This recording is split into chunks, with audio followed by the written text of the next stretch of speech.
प्रभूची स्तुती हो. माझं नाव आहे पास्टर राजेश केदावी. सर्वांचं या व्हिडिओमध्ये स्वागत असो. येशू ख्रिस्त आपल्या व आपल्या फॅमिलीला आशीर्वादित करो आणि सुरक्षित ठेव. प्रियानो, संदेश खूप महत्त्वपूर्ण संदेश आहे आणि या शेवटच्या दिवसाबद्दल संदेश आहे. आपण शेवटच्या दिवसात येऊन आपण आता पोचलेलो आहोत. जगामध्ये जे घडतं आहे त्याहून आपल्याला समजते की आपण शेवटच्या दिवसात येऊन पोचलेलो आहे आणि जगामध्ये जे घडतं आहे त्याकडे पण आपण आश्चर्य होत नाही, कारण आपल्याला माहिती आहे की हे सगळं पवित्र शास्त्रामध्ये लिहिलेलं आहे. प्रियानो, आज आपण बघणार आहोत की रॅप्चरच्या 5 मिनिटानंतर काय होणार आहे. काही जण म्हणतील की रॅप्चरच्या 5 मिनिटानंतर अँटी क्राइस्ट येईल, काही जण म्हणतील की क्लेशाचा काळ सुरू होईल, काही जण म्हणतील की आर्मगेदोनचं युद्ध होईल. या सर्व गोष्टी होणार आहेत, पण रॅप्चरच्या 5 मिनिटानंतर काय होणार आहेत ते आज आपण बघणार आहोत. प्रियानो, रॅप्चरसाठी खूप आवश्यक आहे की आपलं तारण होणं खूप आवश्यक आहे. केवळ आपण आपलं नाव ख्रिस्ती नाव आहे ह्याचा अर्थ असा नाही होत की आपलं तारण झालेलं आहे. चर्चच्या रजिस्टरवर आपलं नाव आहे याचा अर्थ असा नाही की आपलं तारण झालेलं आहे. आपण चर्चला जातो याचा अर्थ असा होत नाही की आपलं तारण झालेलं आहे. पुष्कळ ख्रिस्ती लोक ते चर्चला जातात, पुष्कळ लोकांचं तारण झालेलं नाही आहे आणि त्यांना कोण सांगत पण नाही आहे की तुमचं तारण झालं आहे का नाही. नाही झालं आहे तर होण्यासाठी काय करावं लागेल. कारण प्रियानो, पुष्कळ ख्रिस्ती लोकांना एक ज्याला आपण म्हणतो गैरसमज आहे की जेव्हा आपण ख्रिस्ती फॅमिलीमध्ये आपण जन्मतो याचा अर्थ होतो की आपल्याला स्वर्गाचं तिकीट मिळालं आहे. प्रियानो, ही चुकीची गोष्ट आहे. तारण होणं आवश्यक आहे.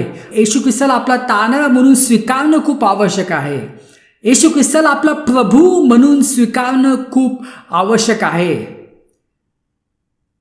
आणि दुसरी गोष्ट, विश्वास करणं आवश्यक आहे की येशू ख्रिस्तनी माझ्या पापासाठी क्रुसावर रक्त सांडले.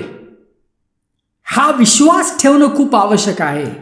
प्रियानो, पुष्कळ जण जे आहे येशू ख्रिस्ताच्या रक्तावर विश्वास ठेवत नाही आहे, पण पवित्र शास्त्रामध्ये दिलेलं आहे की रक्तामुळं आपल्या पापाची क्षमा होते आणि म्हणून येशू ख्रिस्ताने आपलं रक्त जे आहे ते शिंपडलेलं आहे आणि त्यामुळं आपल्या पापाची क्षमा झालेली आहे.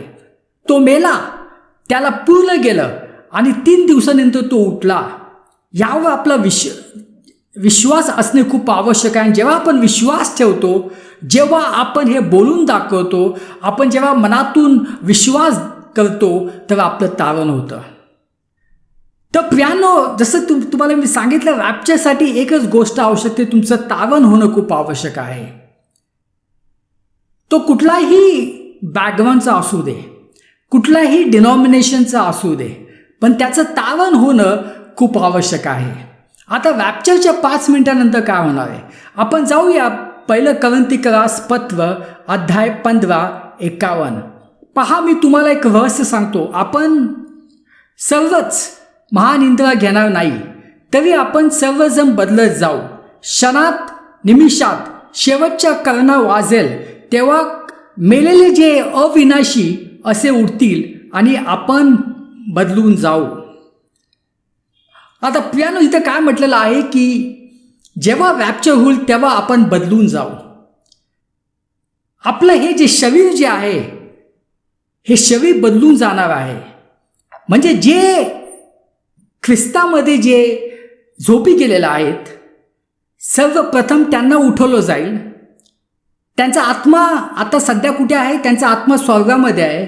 येशू ख्रिस्त त्यांचा आत्मा घेऊन येईल आणि त्यांचं शरीर उठवलं जाईल आणि आत्मा त्या शरीरामध्ये जाईल आणि त्यांना एक गौरवशाली शरीर मिळेल. आपलं शरीर बदललं जाणार आहे, कारण हे जे विनाशी त्याने अविनाशीपणा परिधान करावे आणि हे जे मर्त्य त्यांनी अमरत्व परिधान करावे हे आवश्यक आहे. प्रियानो, हे विनाशी शरीर जे आहे हे विनाशी शरीर जाईल आणि आपल्याला अविनाशी शरीर मिळेल. तर रॅप्चरच्या 5 मिनिटानंतर ही घटना होणार आहे. आपण बदलून जाऊ आणि पवित्र शास्त्र म्हणतं की आपण क्षणातच बदलून जाऊ.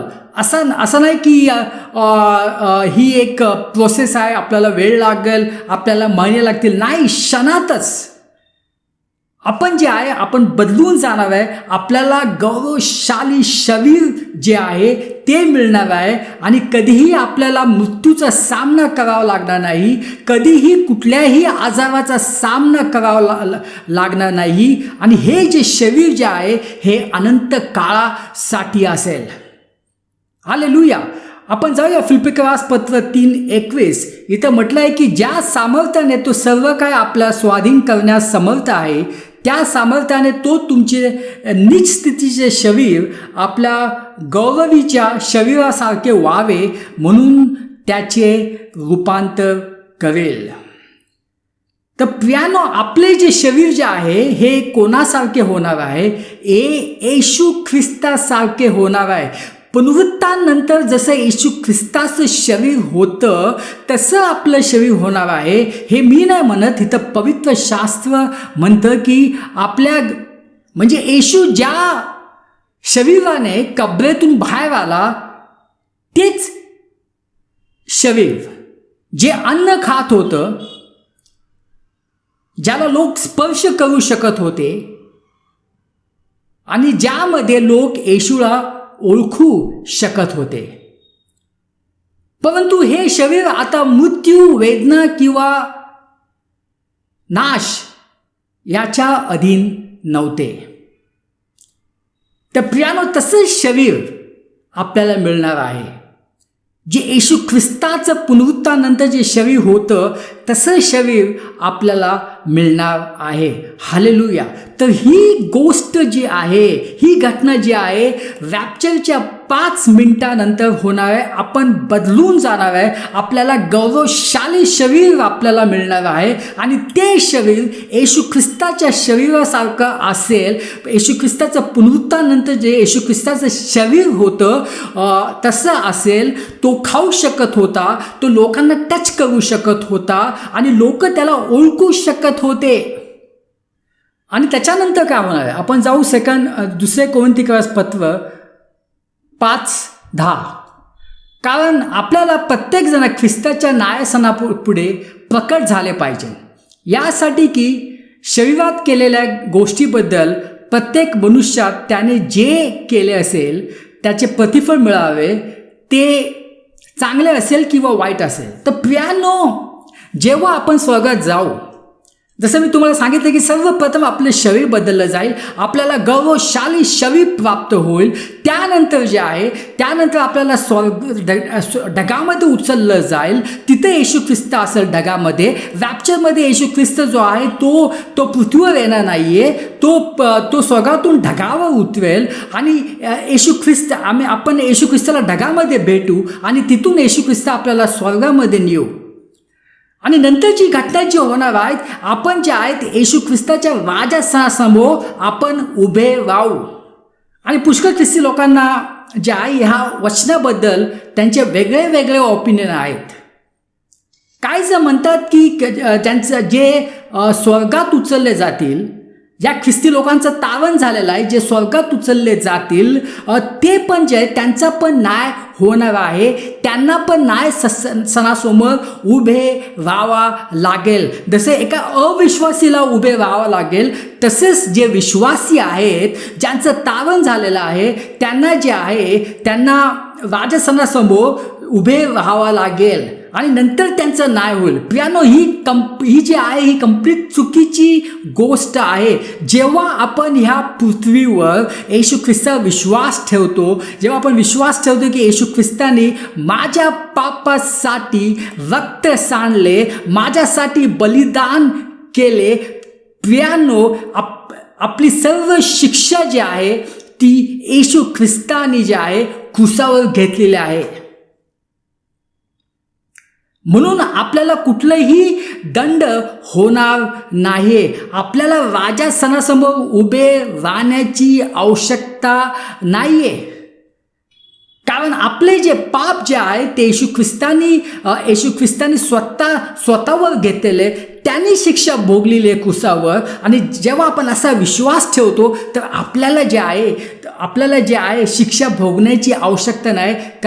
कारण आपल्याला जी शिक्षा होती ती शिक्षा त्याने क्रूसावर आपल्यासाठी भोगलेली आहे. आणि म्हणून आपला न्याय होणार नाही. आपण येशूच्या समोर उभे राहणार आहोत, राजस्थानासमोर उभे राहणार आहोत. ते कशासाठी? ते येशू ख्रिस्ताकडून आपल्याला प्रतिफळ मिळण्यासाठी, म्हणजे येशू ख्रिस्ताकडून आपल्याला गिफ्ट मिळण्यासाठी. आपला न्याय निवाडा होणार नाहीये. चुकीचे गैरसमज लोक पसरवत आहोत की ख्रिस्ती लोकांचं पण जे आहे त्यांचा न्याय होणार आहे, त्यांना पण अविश्वासीसारखं जे आहे सिंहासनासमोर उभे राहावं लागणार आहे. प्रियांनो, जेव्हा आपण विश्वास ठेवतो की येशू ख्रिस्ताने माझे पापाचे जो दंड आहे तो स्वतःवर घेतलेला आहे, मग त्या दंडापासून तुम्ही मुक्त झालेला आहात आणि म्हणून आपण स्वर्गात आहोत. हे लक्षात घेणं खूप आवश्यक आहे. तर प्रियांनो, ह्या गोष्टी होणार आहेत. रॅप्चरच्या 5 मिनिटानंतर ह्या गोष्टी होणार आहेत. सर्वप्रथम आपलं शरीर बदललं जाईल, आपल्याला गौरवशाली शरीर मिळणार आहेत आणि ते येशू ख्रिस्ताच्या शरीरासारखं असेल जेव्हा त्याचं पुनरुत्थान झालं होतं. आणि जे ख्रिस्तामध्ये जे झोपी गेलेलं आहे, प्रियांनो, आपले प्रियजन, त्यांचा जो आहे, त्यांचा आत्मा आता स्वर्गामध्ये आहे, ते जिवंत आहेत. कारण आत्मा म्हणजे आपली ओळख, आपली आयडेंटिटी. शरीर जे असतं हे फक्त आत्म्यासाठी आवरण असतं. आणि जेव्हा येशू ख्रिस्त येईल तेव्हा त्यांचे आत्मे घेऊन येईल, शरीर उठवले जातील, आत्मे जे आहेत त्यांच्या शरीरामध्ये जातील आणि त्यांना पण गौरवशाली प्राप्त होईल, आपल्याला पण गौरवशाली प्राप्त होईल आणि आपल्याला ढगात उचललं जाईल आणि तिथून येशू ख्रिस्त आपल्याला स्वर्गात नेईल. आणि त्यानंतर आपण येशू ख्रिस्तासमोर आपण न्यायसनासमोर उभे राहणार आहोत, कारण येशू ख्रिस्त आपल्याला प्रतिफळ देणार आहे. हालेलुया. आणि मग नंतरच्या घटनेत हे तर तुम्हालाच माहिती आहे, त्यानंतर पृथ्वीवर क्लेशाचा काळ सुरू होईल आणि त्यामध्ये ख्रिस्तविरोधी असेल आणि देवाचा पण जो कोप आहे तो स्वर्गातून पृथ्वीवर येणार आहे. हा 7 वर्षाचा काळ असेल आणि शेवटी 7 वर्षाच्या शेवटी जे आहे येशू ख्रिस्त वापस ह्या पृथ्वीवर येणार आहे. आता तो ढगावर येणार नाही आहे, तो पृथ्वीवर येणार आहे, तो येरुशलेममध्ये येणार आहे. तो जे आहे तो जैतुनाच्या पर्वतावर येणार आहेत. आणि जेव्हा येशू ख्रिस्त 7 वर्षांनी येणार तेव्हा आपण येशू ख्रिस्ताबरोबर येणार आहेत. त्यानंतर अर्मेगेडॉनचं युद्ध होणार आहे आणि अर्मेगेडॉनचं युद्ध झाल्यानंतर येशू ख्रिस्ताचं 1000 वर्षाचं जे राज्य आहे या पृथ्वीवर स्थापन होणार आहे. आणि त्यानंतर जे आहे मोठे पांढरे सिंहासन, म्हणजे ज्याला आपण म्हणतो न्यायासन, येशू ख्रिस्ताच्या समोर जे अविश्वासी आहेत त्यांना उभं केलं जाईल आणि तिथून त्यांना लेक ऑफ फायरमध्ये फेकले जाणार आहेत. आणि त्यानंतर नवीन पृथ्वी आणि नवीन आकाश. तर प्रियांनो, पुष्कळ घटना होणार आहेत. मी फक्त तुम्हाला शॉर्टमध्ये सांगितलं. जर तुम्ही प्रकटीकरण वाचाल तर त्यामध्ये सगळ्या घटनांचा उल्लेख केलेला आहे. कसा सैतानाचा नाश होणार आहे, कसा ख्रिस्तविरोधीचा नाश होणार आहेत, या सर्व गोष्टी ज्या आहेत या सर्व गोष्टी नंतर होणार आहेत. पण रॅप्चरच्या 5 मिनिटानंतर ह्या 2 गोष्टी होणार आहेत. आपण प्रार्थना करूया. पिता परमेश्वर, धन्यवाद देतो या वेळेसाठी. ही सर्व प्रार्थना येशू ख्रिस्ताच्या नावाने करतो. आमेन.